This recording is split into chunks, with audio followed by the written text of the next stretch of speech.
Hello, I'm Lee Bailey. This spiral staircase stands in the study of one of the most extraordinary literary figures of our time. At 20, he was an internationally known writer. He is the author of Breakfast at Tiffany's. More recently, he has written a book which many critics have said is the most important book ever put together about a single crime, that towering classic, In Cold Blood. He works in seclusion for months at a time in this Bridgehampton, Long Island studio. But he's also an international power in high society. Truman Capote describes himself as tough, very tough. In a few minutes, we'll meet him and see why this man who writes such exquisite prose may be very tough indeed.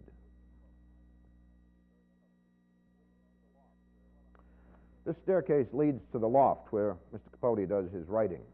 Bridgehampton is about 100 miles east of New York City, way out on the tip of Long Island. Truman, I've been looking at your chair over there and noticing some rather unusual horns. Can you tell me where those came from? They're buffalo horns. It's a western chair. It comes from Montana. The covering doesn't look like it came from a buffalo. What's that? It's a tiger skin. I had it covered that, and I think it looks like an African chieftain's chair. What about this big lion rug you've got here? Did you know the lion when he was alive? I didn't, but he was shot by a friend of mine called Winston Guest, who's a big game hunter. He shot it in Africa and gave it to me for a present. Mm-hmm. I understand you've got a rather nice apartment in Manhattan. What are you doing way out here on the tip of Long Island?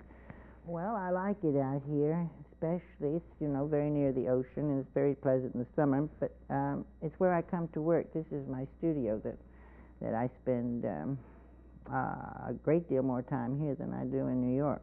You've also got a chalet in Switzerland, I believe. Is that isolated, such as this place is?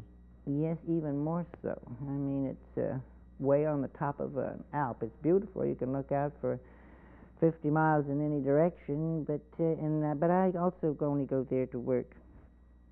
How much time do you spend working? What schedule do you keep? I work 8 months of the year, and 4 months of the year divided into periods of 2 months separated. I more or less don't work.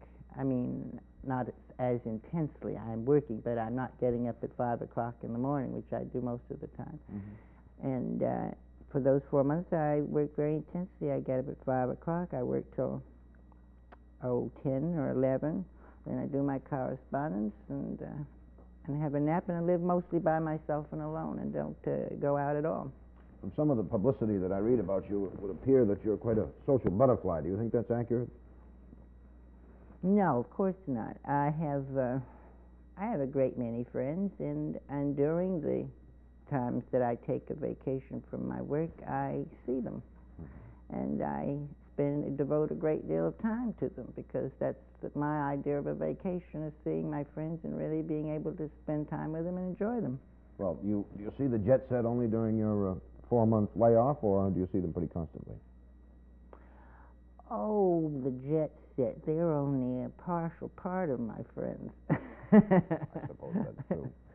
Truman, you had a party last year that Life magazine covered. It made a tremendous splash. Did you have any idea when you set it up that it would attract that kind of publicity? No. It was just a private party I gave in honor of a friend of mine. Mm-hmm. Of course, it's none of my business. What does a party like that cost? Not going to tell you. You agree that it's none of my business? I fully agree. Equally puzzling, Truman, is that almost a year later, Esquire has elected to do a cover story on that same party, so apparently its reverberations haven't died yet. What do you make of that? Oh, well, that issue of Esquire, I mean, they've got about 5 articles in there about the party, but it's all from different sort of sociological point of view. I mean, they take it quite seriously. A lot of people took it very seriously. Why, I don't know. I mean, it's some kind of as a sort of standard of achievement, I guess. I mean, just for no reason at all. I know a lot of people through a wide stratus of different worlds, and I invited those people that I liked the most. Well, when you put it all together, it had a rather impressive quality. And so I think the reason they took it so seriously is because I mean, things like society are completely dead. No one is interested in society. The social register, only people that get the social register are tailors and florists who want to look up addresses. But that's all finished and done. There is only one society now, and that's a society of achievement. What you yourself are and what you've done. And that party was based mostly around that sort of thing, and I think that's why it attracted so much attention. But I didn't do it on purpose. It was just something that happened accidentally. When you were young, you once said that you wanted to be terribly, terribly rich. Why did you make that remark? Because I think money is like a sort of an extra element of freedom in life. If you are very rich, you can literally do anything.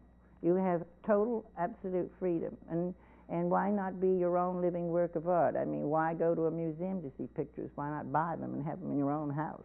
I suppose.